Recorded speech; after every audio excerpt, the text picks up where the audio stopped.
All right, everybody, welcome to part two of our week one preview, man. 10 games, had to break it up in half. Didn't want to sit here and do a super long show. So split it in half. First five games, you can check that out on part one.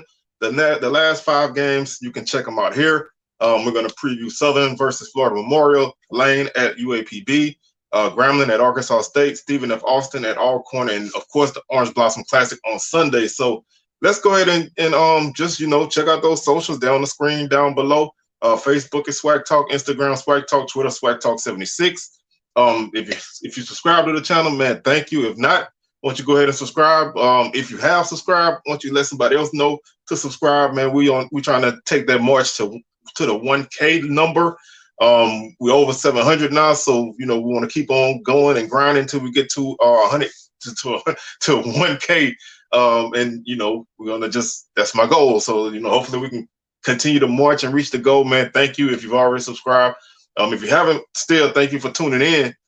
Hit that notification bell and share the videos, like them, and feel free to comment and let me know what you think about these games this week. So we're gonna jump directly into this, man. We got a couple games that's not really barn burners, so to speak. So we're gonna start off with Florida Memorial taking on Southern.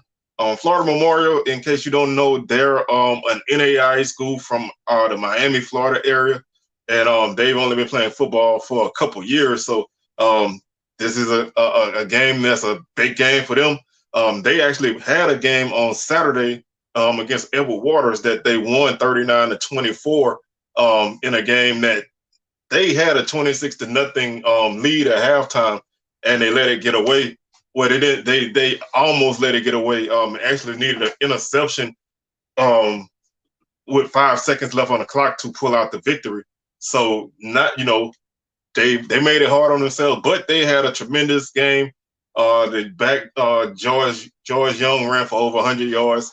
The quarterback Antoine Williams, he threw for over 300 yards. He had a huge game, threw for over 300 yards. And just really played very well. Like I said, George Young, 140 yards on 25 carries, average 5.4 yards per carry with 3 touchdowns. Williams, 25 of 36 for 382 yards, 3 touchdowns, did have 2 interceptions. He was sacked once.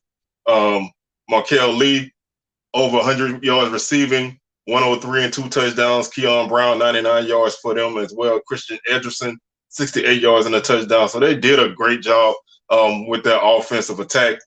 Defensively, they were led by Joshua Mims with 9 tackles, Antoine Davis with 8. Davis had 4 tackles for loss and 4 sacks. Big game for him. Interception by Darius Connolly. But this team did give up a ton of yardage on the ground, 279 yards to Edward Waters. They allowed 6.2 yards per carry and 5 touchdowns. Edward Waters just could not throw the ball to save their lives. They were 9-26 in that game. So this team turned the ball over a few times. They did have 2 fumbles, so 4 turnovers. So not a great game for them as far as turning the ball over and taking care of the football. They were 10 of 18 on 3rd down and 3 of 3 on 4th down, but defensively they gave up a lot as well. So you don't want to really get super excited about those numbers. You don't want to let them scare you if you're a Southern fan, but this is a game where I feel like this is Southern against Southern. There's no offense to Florida Memorial. Southern is obviously the bigger team, the deeper team.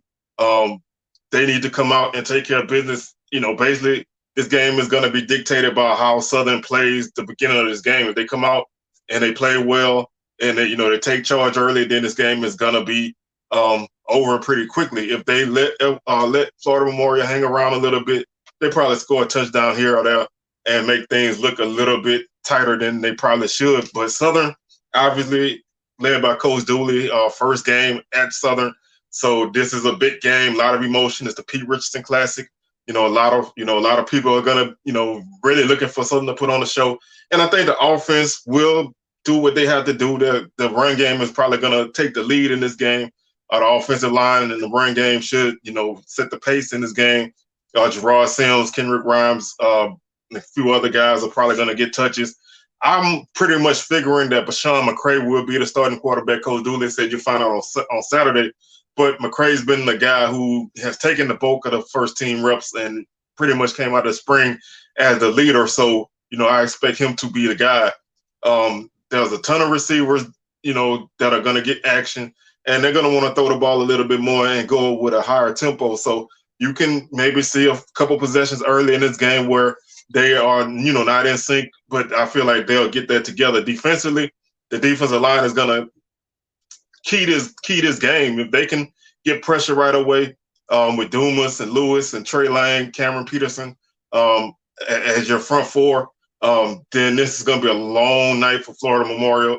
If they can't protect their quarterback, Southern has a bevy of defensive backs. This unit is playing together for the first time, really. So they may give up a play here or there, but I feel like Southern's going to take care of business in this game and move on to a bigger game next week. So I wouldn't really put a whole lot into, if Southern doesn't play well, then yes, you're going to have cause for concern. If Southern, comes out and does what they have to do, then, you just look forward to the next week. So I have Southern winning this game by a score of 45-10. I think Southern's going to start a little slow offensively. Florida Memorial is going to be jacked up. They're going to be excited playing, in front of a big crowd on the road. They're going to be hyped up, and they're going to probably make a couple plays early. But I think Southern will be able to control this game and move on to their next opponent, which is LSU. So I think Southern will take care of business in this game and move on. The next game that we're going to cover is UAPB taking on Lane College.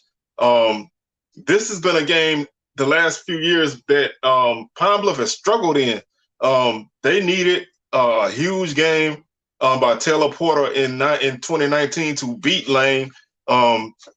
He had to run for almost 200 plus yards for them to win that game. Last season they won it, but they kind of struggled a little bit. Was a little sloppy and just didn't really look that good. And that was kind of a forebearer of the rest of the season. So this game is important for UAPB, excuse me, as they try to, right the ship from last season. So it's important that they come out and they play well. But Lane has some talent.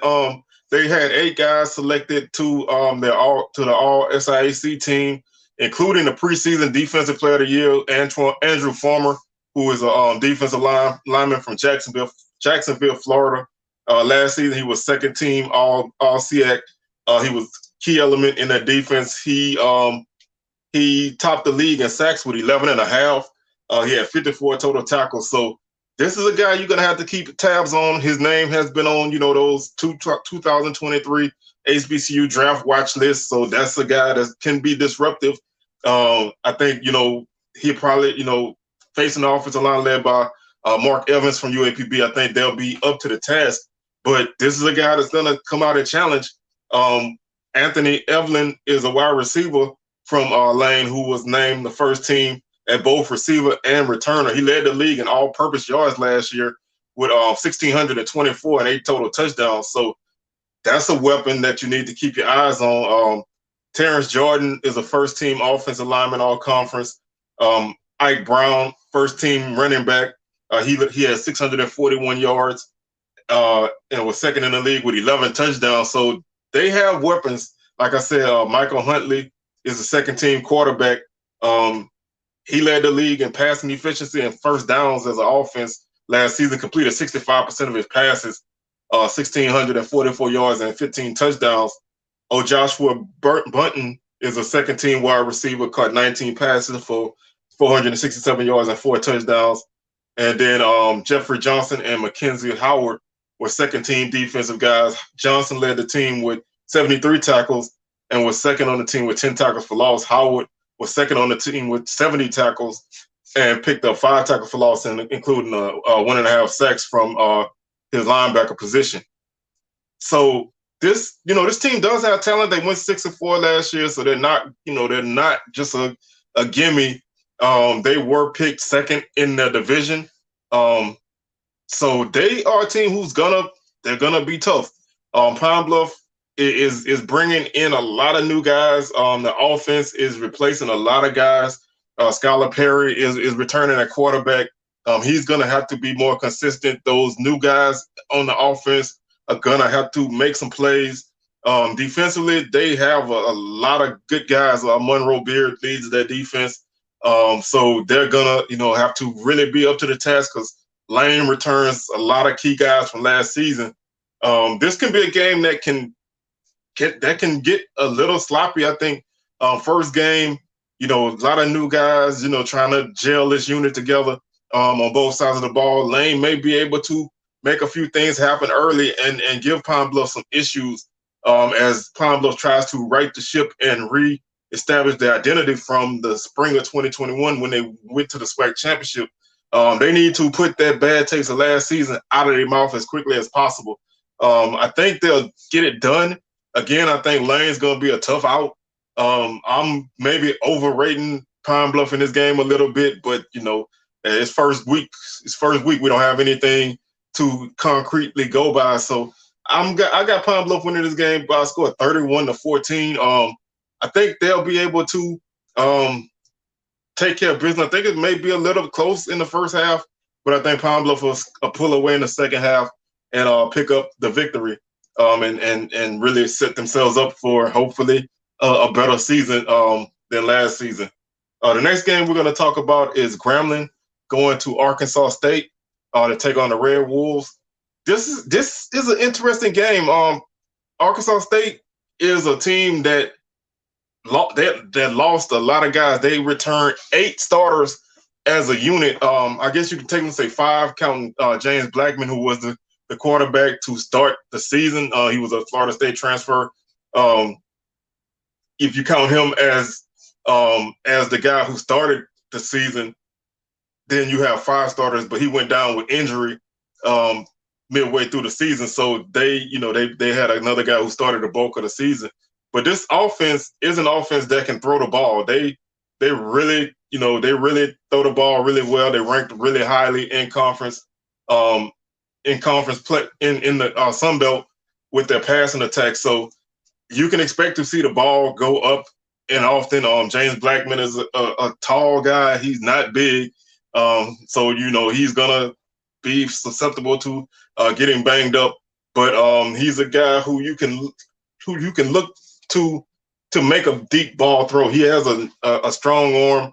I haven't really kept up with him since he's been at Arkansas State, so I don't know how he's improved with his accuracy. And he had a couple issues, in terms of dealing with pressure.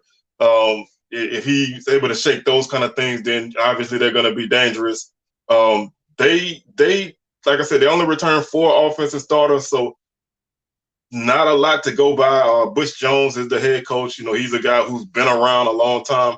Was at Central Michigan, at Tennessee, so he knows what he's doing. He's a guy that's been well versed in things that he's coached at at the G5 level, so he's well aware of what it takes to win there.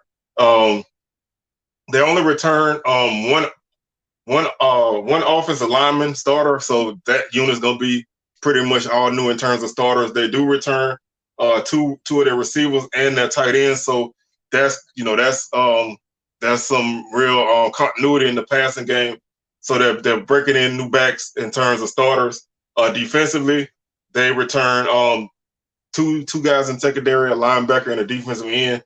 Again, all new guys are gonna basically be taking over the helm for this team. And this was a 2-10 team, so not world beaters last season. So I really feel like this is a game that Grambling has a decent shot. I wish it was a little bit later in the season, so Grambling can have some of the things worked out and kind of know who they are, because this is not, this is to me a game that can possibly be.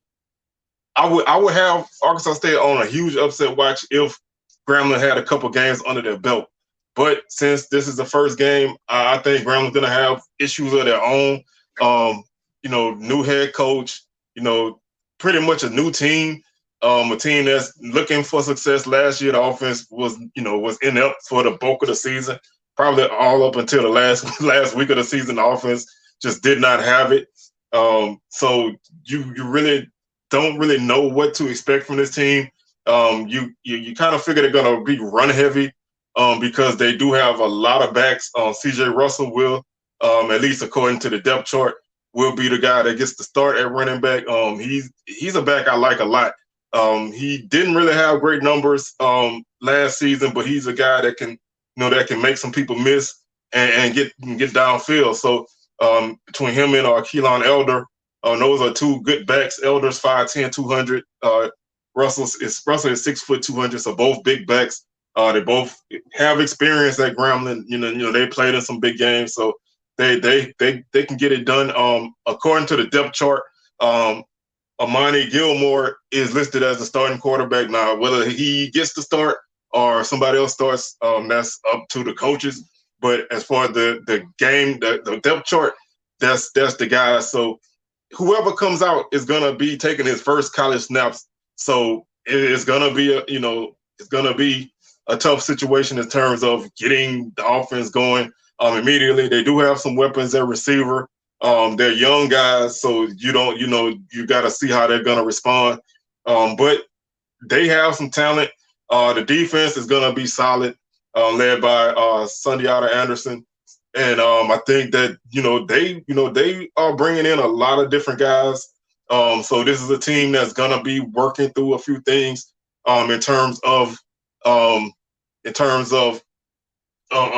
guys being where they need to be and taking care of business. So this is if this game was a little bit later, I would really pick Grambling to win this game. I still think they have a chance because Arkansas State doesn't return a lot. They're returning 8 starters, so they're starting over basically. They have a quarterback that is susceptible to getting knocked around because he's not the biggest guy out there.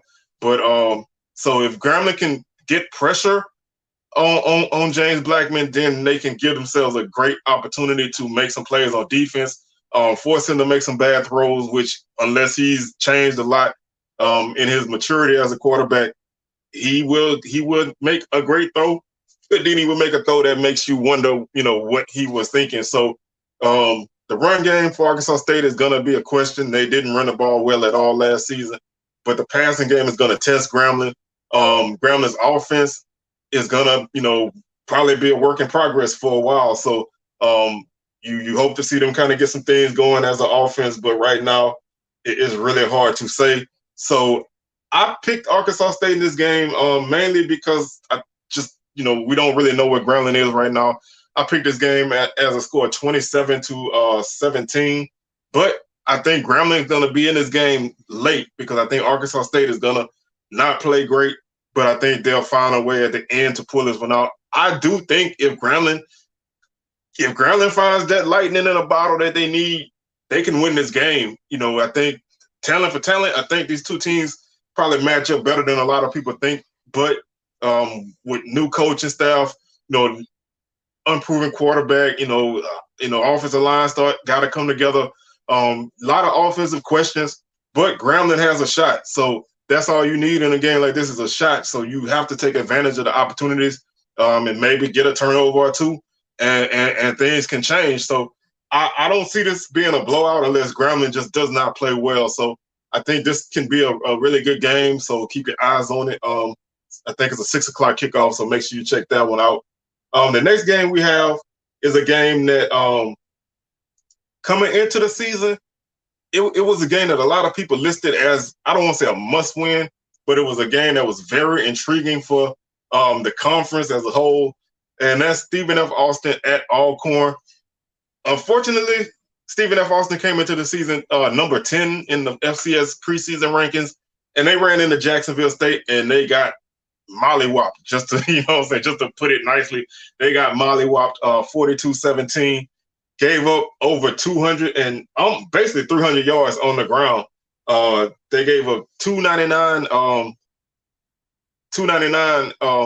in terms of total rushing yards, 285 net yardage. So they weren't even able to get a lot of stops behind the line of scrimmage. They only lost 14 yards total in that game. They ran about 46 times. So if you're Alcorn, you already know what you need to do, and that's run the football. with a new starting quarterback, that's a good thing. Your running game is a quarterback's best friend, especially when he's new.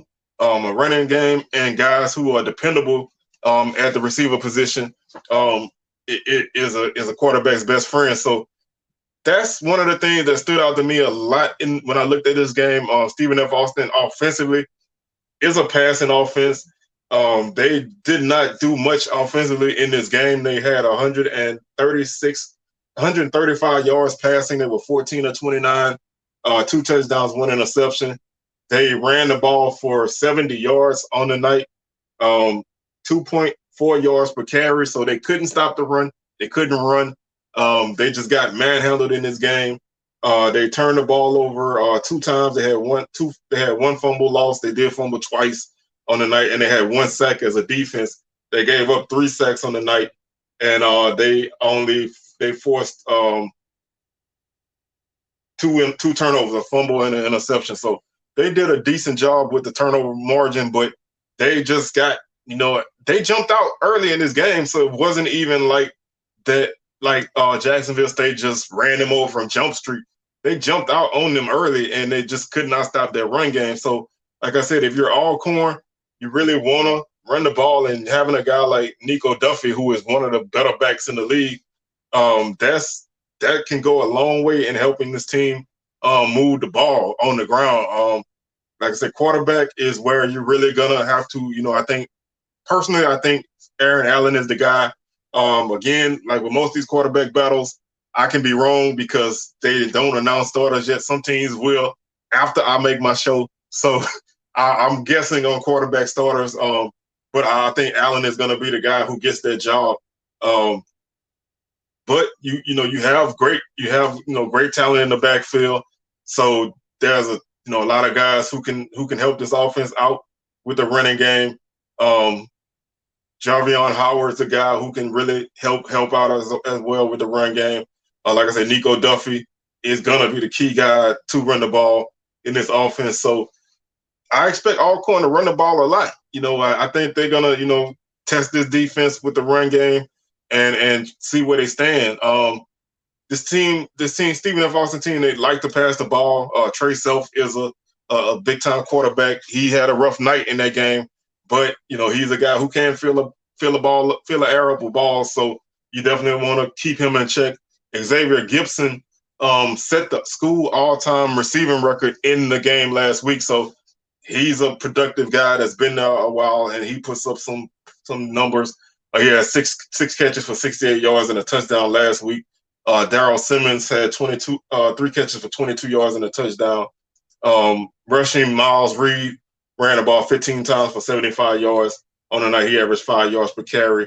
Jarrell Wembley, 3 carries for 24 yards and giving him 8 yards a carry. So Miles Reed did have a 40-yard run, so they can. That's an explosive guy. He can break something, so you need to keep your eyes on him and get him down. They had a 50-yard pass on the night, so another big explosive play. Other than that was pretty much the longest pass down the field. Defensively, Alcorn just has to get pressure, man. The defensive line has to, really step up from last season.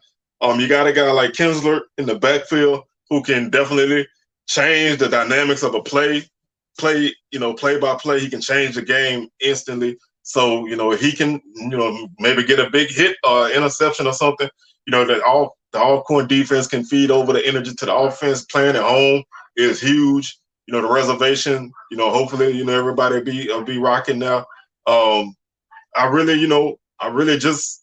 think Alcorn has a great shot. Like I said, again, this might be a game where I might be overrating a little bit, but you don't really want to get caught as a prisoner in the moment of games. But when you get gashed on the ground like that, and you have a team that can run the football, it kind of gives you a little bit of confidence. But Alcorn's offensive line has to play a lot better than they did last season. So if they play well and they open the holes for the backs, then they're going to get their yardage, and then the passing game can flourish as well. So I'm picking Alcorn in this game, 24-20.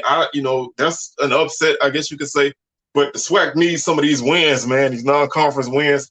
And I'm gonna, games that I think is close, I'm always gonna go SWAC. So as far as I look at it right now, I think this game is a game that is one of those type of games. So I like I said, I got Alcorn at 24-20 to get the dub in that one.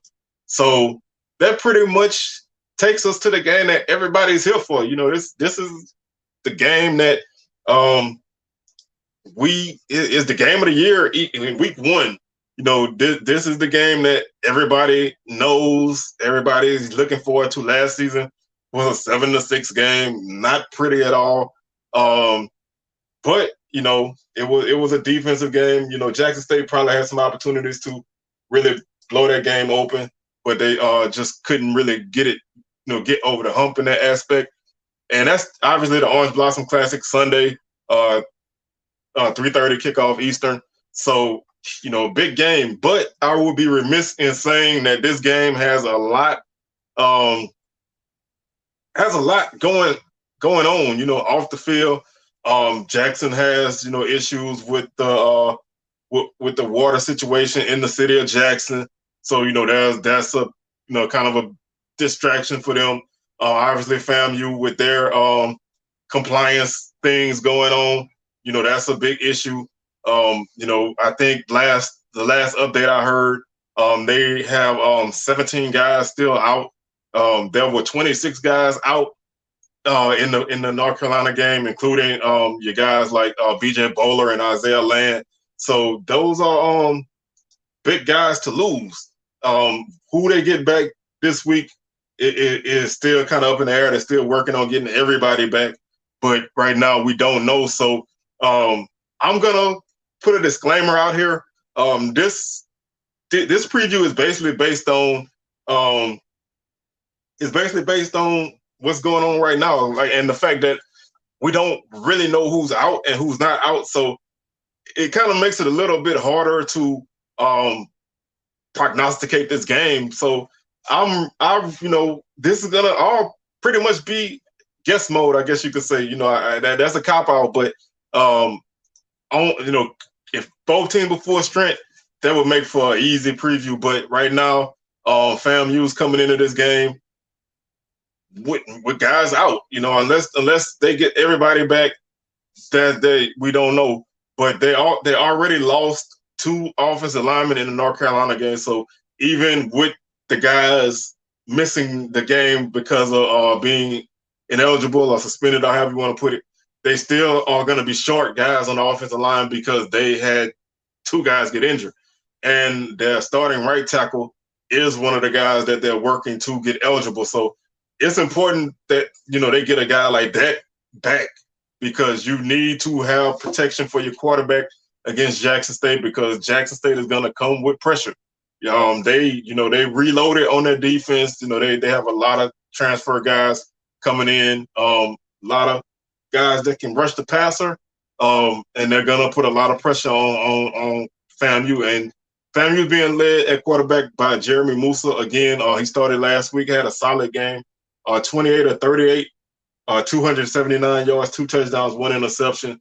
Late in the game, I think Carolina kind of put a little bit more pressure on him, and, he kind of faltered a little bit. But this team can, they can move the football through the air. Obviously, they have a lot of guys that can catch the ball. Terrell Jennings was the leading rusher on the night. He had 10 carries for 39 yards. Jalen McLeod had a touchdown for the Rattlers, but they just, they only ran the ball for 2.1 yards per carry and a total of 56 yards on the night on 27 carries. So not a great night running the ball. They did give up over 300 yards on the ground, 314, 7.9 yards per carry, and 3 touchdowns. Receiving core, obviously, you got Xavier Smith. He caught 10 passes on the night. Trevonte Davis caught 3 passes and a touchdown. David Manigo, 3 catches on the night. Darian Oxendine caught 4 passes for 43 yards. AJ Davis, 2 catches for 20 yards and a touchdown. Then you have guys like Shareed, who is still and he's a playmaker in the special teams department. So he can have an opportunity to make some big plays for this team in the special teams game. Returns, hidden yardage. Both teams have great return units. Isaiah Bolden from Jackson State is, if not one of, is the best kick returner in the country. So, you have to be very careful kicking off to him. And Shari's the same thing for FAMU when it comes to punt return. So if you make a mistake in a special teams game, this game can, you can get hurt in this game. Isaiah Major was the leading tackler on the night for the Rattlers with 9. Timothy Williams had 8. Kendall Bowler and Johnny Chaney had 6, along with Kimani King. So if you can get Isaiah Land back, that only strengthens up this defense. I think they get BJ Bowler back this week, which definitely helps your secondary, because you're going to be tested by a gaggle of receivers and a quarterback in Shedeur Sanders, who can and will make the big throw. The list of guys who you can run down in the receiving core: Kevin Coleman, Dallas Daniels, Shane Hooks, Trevontae Rucker, Malachi Wideman, Travis Hunter, who's probably going to get some snaps at receiver. And that's just the guys that I named. I mean, they lost Mark Pope, I think, the day he went into the portal, or maybe the other day. But, they still have tons of guys. And you add a running back like Savion Wilkerson, who was an all-MEAC guy from Delaware State. If that run game can develop, this offense is going to be deadly. The offensive line has to gel, and they have to play a lot better than last season. So I think offensively, Jackson State is going to test FAMU in a major way. They're going to have to definitely be sound in coverage, and you're going to have to be careful not really just getting so focused on the pass game that you forget about a solid run game. Defensively, Jackson State, like I said, they're going to bring a lot of pressure on Musa.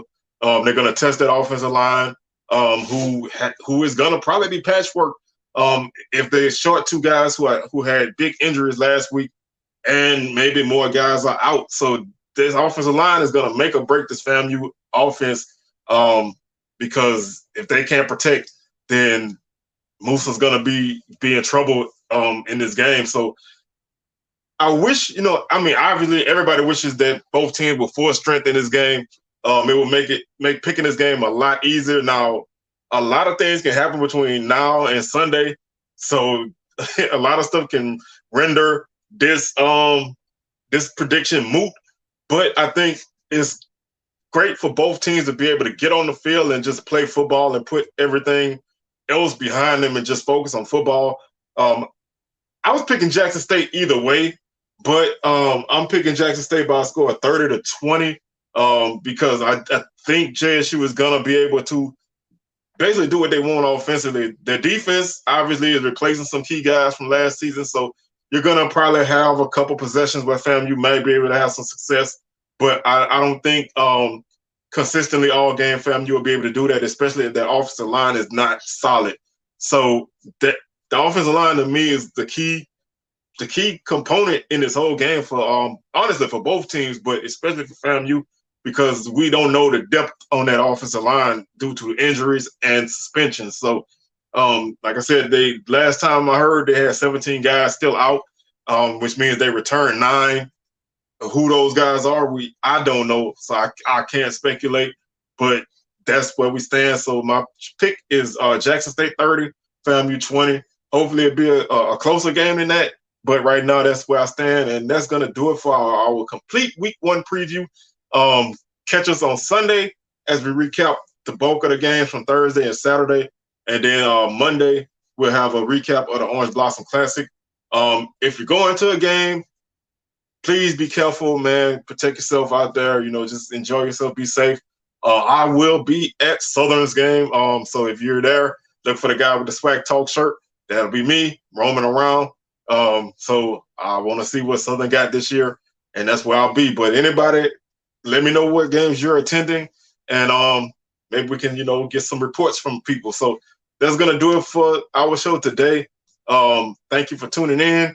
And we'll catch you guys on Sunday when we recap all of Week 1 action except for the game that takes place on Sunday. So y'all have a good weekend, and go football. I'll catch y'all later. Peace.